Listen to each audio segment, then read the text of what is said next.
and ye shall know the truth, and the truth shall make you free. This is Irreverent, Faith and Current Affairs.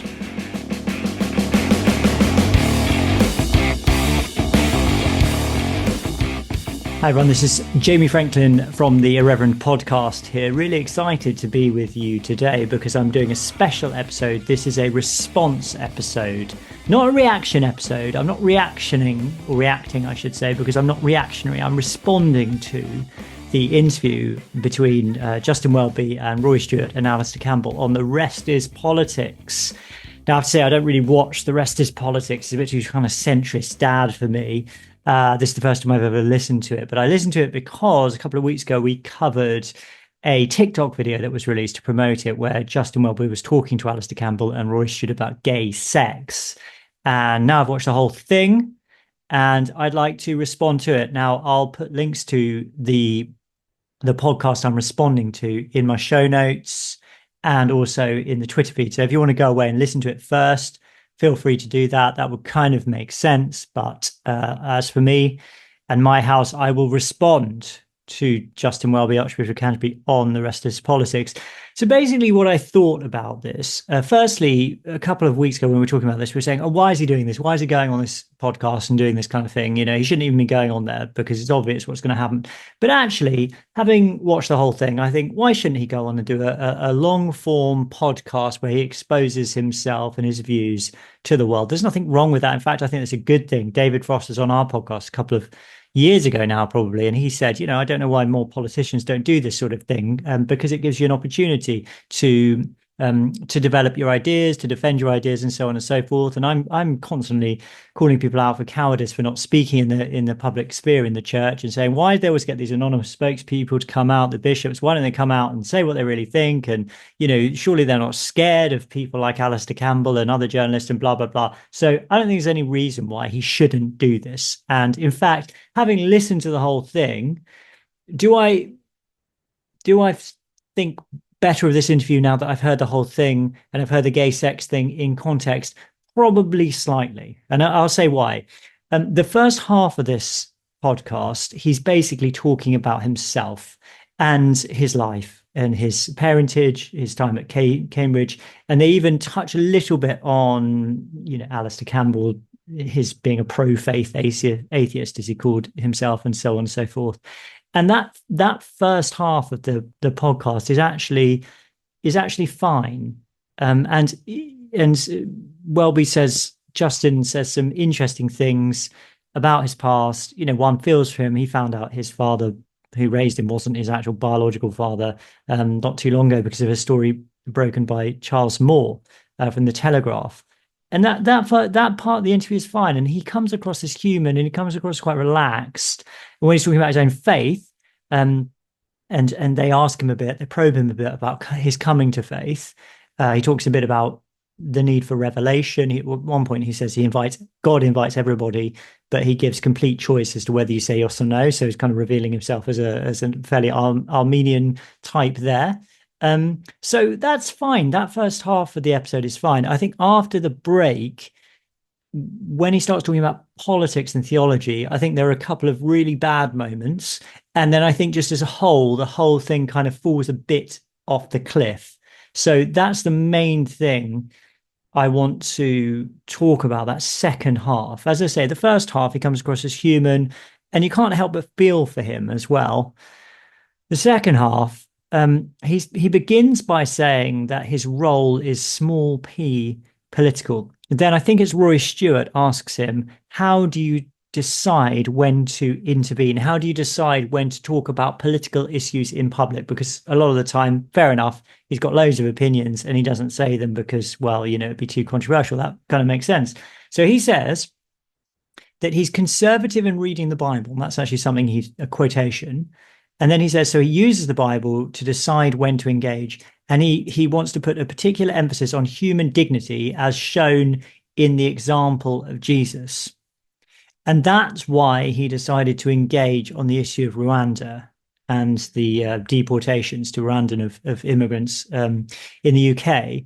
And he gives he gives an anecdote where he's part of a roundtable discussion with his senior leadership team. I'm not really sure what that comprises.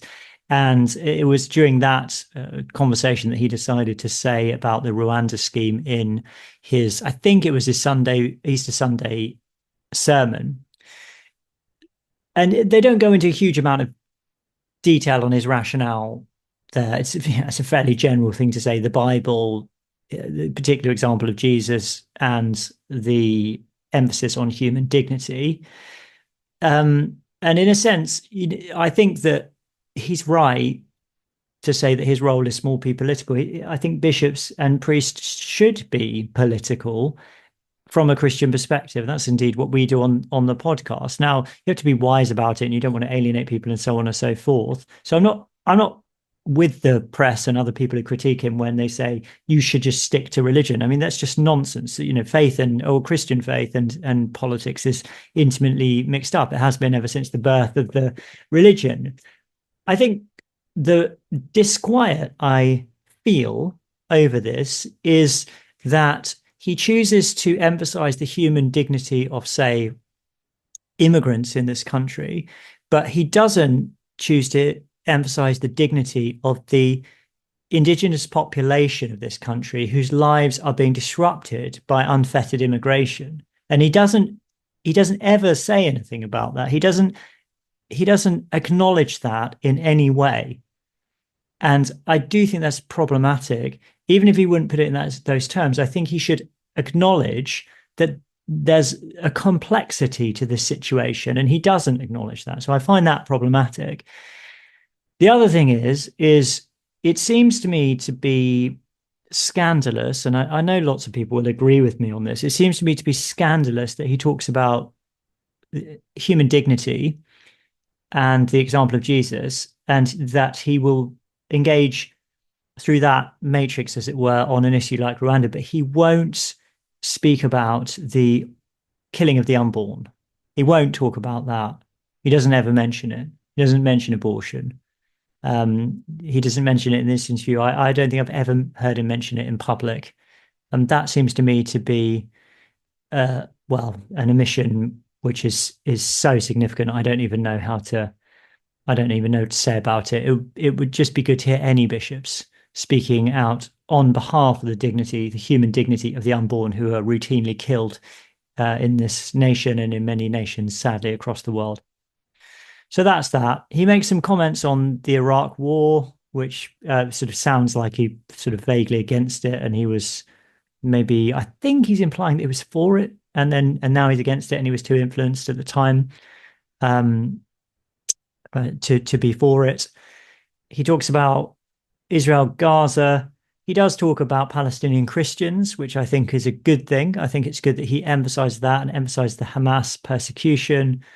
I do think he is I'm going to get in trouble for this probably, because you can't talk about this issue without causing controversy. But to me, it seems to me with Justin Welby that he's always leaning to the left on every major issue, really. And in this issue, it's no different. It seems to be a lot of emphasis upon all the things that Israel are doing wrong, and, the occupation and so on and so forth. And I'm not so sure about that personally. But again, I don't have a problem with him saying it necessarily.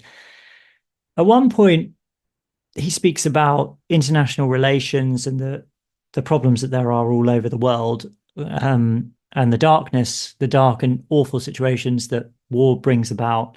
And they start to have a conversation about sin. And he actually said something really good there. So Alistair Campbell, not Alistair Stewart, what am I talking about? Alistair Campbell said to him, he asked him about sin. And Justin said, "I believe in sin. People are biased towards sin." That's not bad as a statement of an articulation of the notion of original sin, I would say. And he said that people need the love of God and the power of the Holy Spirit to change them. And I thought that was really good. I thought it's a really good, clear statement of the gospel, not too confrontational, but it's got enough of an edge to get people's attention. So that was good. He was asked does God forgive Putin? And he wouldn't answer that question because he said it's above his pay grade. I would have liked to hear him say more about that. I would have thought that would be a good opportunity to sort of elaborate the gospel a little bit.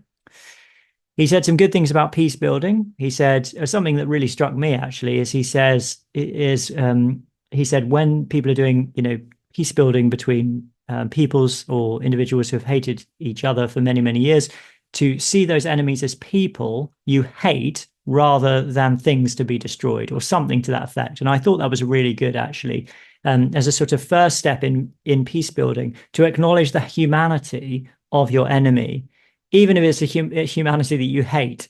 Just seeing people as human beings is a good step. And he quoted Martin Luther King and he said, "I will destroy my enemies by making them my friends." Good quote. And I like that. Then he was asked two questions about, one was about the Queen's death and the other one was about gay sex. And it was noticeable that he wanted to talk about the Queen's death for a really long time, and the funeral and so on and so forth, and the coronation. He wanted to talk about all of that stuff because he obviously didn't want to answer the question about gay sex. There was a lot of flummoxing around the issue before he actually got into it. Now, we covered this on our podcast 2 weeks ago. And really the TikTok video was pretty much the whole thing of this section. So if you want to hear a kind of extended conversation about this issue, go back to there. But he starts by trying to make jokes and things like that. Alistair Campbell essentially asks him, "Have you got a better answer than the answer you gave in 2016 to me in the GQ interview?" And he says, yes. Now, this is a complete car crash, this section. And I've been thinking about how could he have avoided it? The question that was asked him was, is gay sex a sin?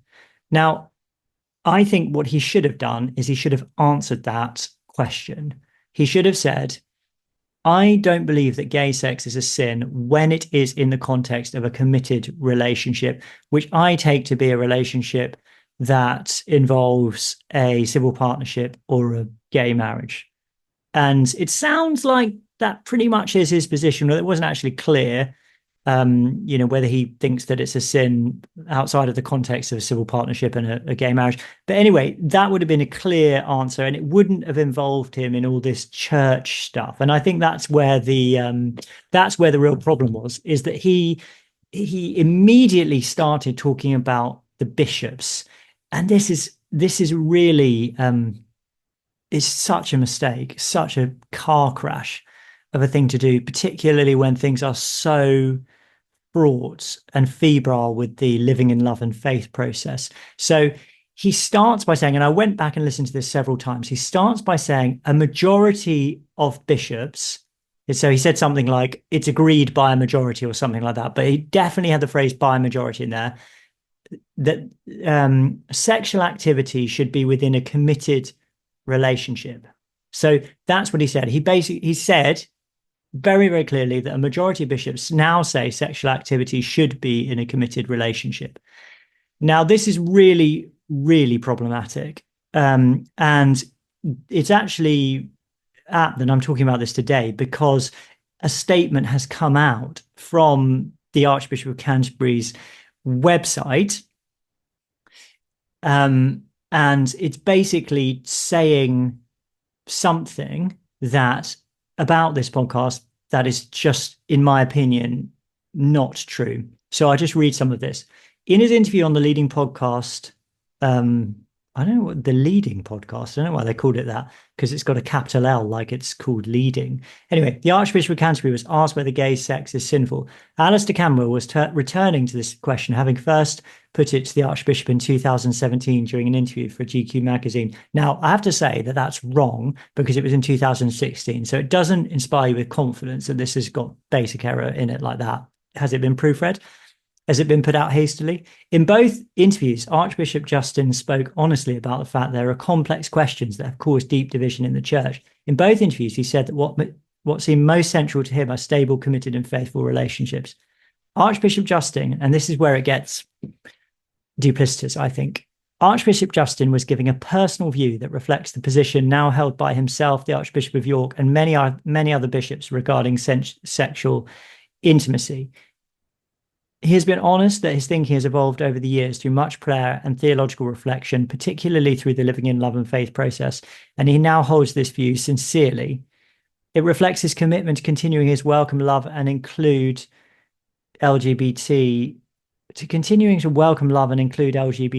plus people more fully in the life of the church. However, there is no consensus among the bishops on this question, and the church remains deeply divided. Archbishop Justin stressed his absolute commitment to those who hold a traditional view having a, quote, full and undoubted place in the Church of England. His answer does not indicate a changing of teaching from the House of Bishops. This is an ongoing conversation across the church, and Archbishop Justin hopes that the bishops, together with the clergy and laity, will keep praying and reflecting on this question. Okay, so is that a misrepresentation of what he said on the podcast? I think it is, because he writes here, and presumably he's agreed this. Archbishop Justin was giving a personal view that reflects the position now held by himself, the Archbishop of York, and many other bishops regarding sexual intimacy. He said that a majority of bishops now think this. It then says his answer does not indicate a changing of teaching from the House of Bishops, but it's indicative of a change of opinion of the majority of bishops on this issue. Now, I wonder whether what's happened here, and I think it's highly likely, if I was a bishop, a diocesan bishop, say, in this situation, and I was orthodox on this matter, and I heard Justin Welby saying, the majority of bishops now say this, and he didn't only just say it was a majority, he said it in a very inarticulate way, I would be writing him a letter and saying, you should not be saying that, because the bishops, the teaching of the church hasn't changed, and you should not be giving the impression that the bishops are leaning in this direction, because this is still an ongoing controversy within the church, and you shouldn't just be going on a podcast unilaterally and saying such a thing. So I think to say that he was giving a personal view that reflects the position now held by himself, the Archbishop of York, and many other bishops is wrong.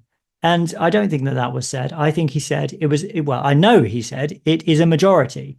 Now, what that statement should say, in my opinion, is Justin is sorry for saying it's a majority, because that's something that remains to be seen. And there are clearly bishops who disagree with this and are being faithful and orthodox on this matter. I'm not saying that he should have said that, because he obviously doesn't think it's orthodox to hold to the actual orthodox position. But you see the point I'm making. It's trying to give the impression that he was just speaking personally when he was speaking for the majority of bishops.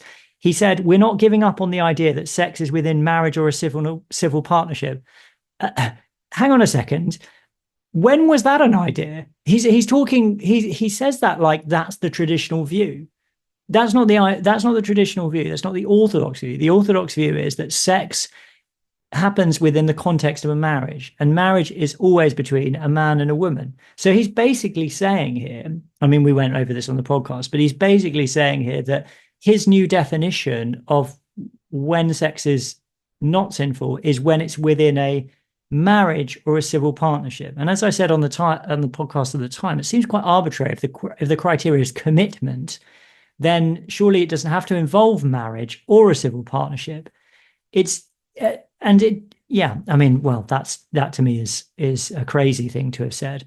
And the other thing about this is he's constantly saying we throughout this whole thing. We, speaking as though he's talking for a majority of bishops. And I think that is, I think that whole thing was a massive mistake. And it was completely unnecessary as well, because he could have just spoken about himself personally. So it was a shame, because up until that point, the podcast had been going quite well. And then he became flustered and he started saying things that, clearly are misrepresenting where the church has got to with the living in love and faith process, and giving the impression that essentially the church, the bishops, the majority of bishops had fundamentally switched their view on this. That's the way it came across anyway. Then he talks about the way that we don't kick people out when they have different views, but we try and incorporate all different views. And again, I think that he made this kind of comment about how you can't become a bishop we shouldn't become a bishop if you cross your fingers during the creed. But he said, Christians are a family, and if you're a family, you agree with each other. Sorry, you accept each other even if you don't agree with each other. And he said he would accept people as part of his Anglican family who want the death penalty for gay people. Now, I think that lacks edge, personally. There is such a thing as church discipline. There is such a thing as heresy. And there are heretical views that put people outside the bounds of the church. But again, it's just one thing that was said. There's a conversation about women bishops and priests where he's actually very clear, and I think he does that well. That's an example of something when he's just articulating what the situation is vis-a-vis women bishops and priests in the church. He does that quite well. And it's because he's clear in his mind about it. So you can see that then. They ask about decline in numbers. And again, here, I just think he's very disingenuous. And I'm sorry to say this, but he says, they sort of say, well, how are you going to reverse the decline? And he says, one of the things he says anyway, is that the last couple of years, the numbers have gone up. And he says something like, I think, did he say last year, or it was either last year or the last 2 years, the overall numbers have gone up 5%. And numbers of young people have gone up 6%. Now, that is an incredibly disingenuous thing to say, and I'm sorry to say this, but he's a man of intelligence, and to say such a thing is misleading at best. And I actually personally think I just think it's deceitful, if I'm honest with you. Numbers have absolutely crashed since COVID. So if I remember rightly, numbers on a Sunday were something like 600,000. They crashed down to something like 450,000, and they rose slightly the year after the lockdowns happened, which I think was either 21 or 22. I'm not sure which one. But anyway, they came up slightly after that massive crash of 25%, gone. And presumably that 5 and 6% figure is part of that partial recovery. But it's duplicitous, because the church has declined 150,000 people since COVID, which is a quarter of its attendance. So a recovery of 5 to 6% in a year is relative to that massive crash of 150,000 lost during COVID, because it was so badly handled, and because all the churches were shut. And so many people got alienated from the churches, never came back, particularly young people and old people, right? So to say it gives the impression that the church is growing, and it's just so it's so false. It's just not true. Ask anyone. I mean, in any diocese, I would imagine. I mean, it may be different in London, but in any diocese, there are massive problems with decline, with financial ruin that dioceses are facing. To say we're growing, it's just not true, I'm afraid. And I think it's disingenuous. I was quite surprised by that. There's a conversation about Trump, which he could have stuck the boot in more. I mean, he made it very clear that he disapproves of Trump and people who support him. Then there's this interesting conversation about mental ill health. And I want to be sensitive about what I say about this. I think it's good that he encourages people who are depressed or who suffer from depression to get help and to seek help, and not just to do nothing about it and kind of button up and, stiff upper lip type thing. Fine, that's all good. He's very open about using antidepressants, and he doesn't mention any feelings of disquiet over it, any sense that might not be the best thing in the world to be on antidepressants all your life. He actually at one stage draws an analogy. It may be implied, but I think it's basically a direct analogy between having an asthma inhaler and taking antidepressants, as though those are the same thing almost. And I would just be slightly more cautious about that. I'm not saying I'm against the use of antidepressants all the time in any circumstance, but he makes them sound a bit like Pez dispensers, and I would be a bit more cautious about that.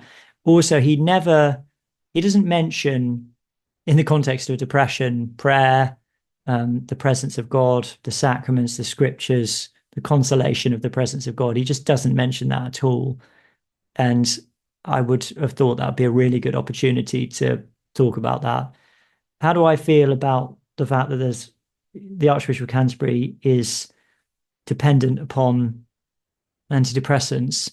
I don't want anyone to feel ashamed of using antidepressants, but I would hope that there would also be a spiritual component when somebody of that stature is battling depression. I'm sure there is, but he didn't mention it. He's asked, what does Christianity bring to the world by Roy Stewart?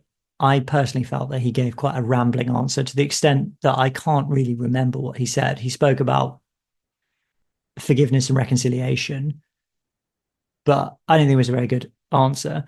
Now, I don't know if I'd have come up with this on the spot, but it reminded me of something that I said when I was licensed in the parish that I'm at. I quoted from Cardinal Ratzinger, John Paul II. Sorry, a bit sleep deprived these days. I can't remember his. Honestly, my sleep deprivation is getting to me. Anyway, Cardinal Ratzinger, he's got a book on Jesus of Nazareth, and he talks about the temptation narrative. And in that narrative, he basically in that section, he basically talks about the way that Christ could have ended world hunger. He could have put on all kinds of social programs to improve the world, but he didn't actually do those things. And then he asked the question, what, therefore, did Christ bring to the world? If he didn't bring peace on earth, if he didn't bring food for the hungry, if he didn't bring an end to political corruption, what did he actually do? And the answer that Ratzinger gives is that he brought God. He brought God to the world. And now we can see the face of God. Now we can know who God is. Now we can know that God loves us, that God has sent his son to die for us, and we can come into a relationship with God. That's what Christianity brings to the world. And that's what's different to the other religions. It's that God has come to this world in Christ, and Christ has brought God to the world. So that would be my answer. Pope Benedict XVI, isn't it? Sorry, there's something wrong with me today. Anyway, when you're tired, it's just things just don't come to your mind in the same way. He repeats the thing about money gained through slavery, which, Charles Moore, we've covered his article on that. There's a dubiousness about the historical claim there. We won't go into all of that now, but again, is he aware of the facts? Does he just want to say this? I'm not sure, but we have talked about that, and it's not quite right.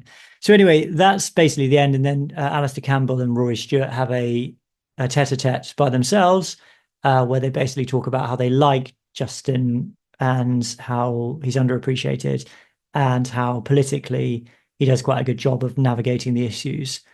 At one point, Rory Stewart starts to criticize Charles Moore, at least raise the possibility that he might be criticized, the journalist Charles Moore, for breaking the story about Justin's parentage. And he says, he calls Charles Moore a string of names, and one of them is a young fogey, which is strange because I'm pretty sure Charles Moore, must be 60 or so. Forgive me if that's too old, but he must be something around that. I wonder whether Roy Stewart gets Charles and Wilmore from The Spectator mixed up. I think there's a possibility of that. Anyway, it's just a small thing.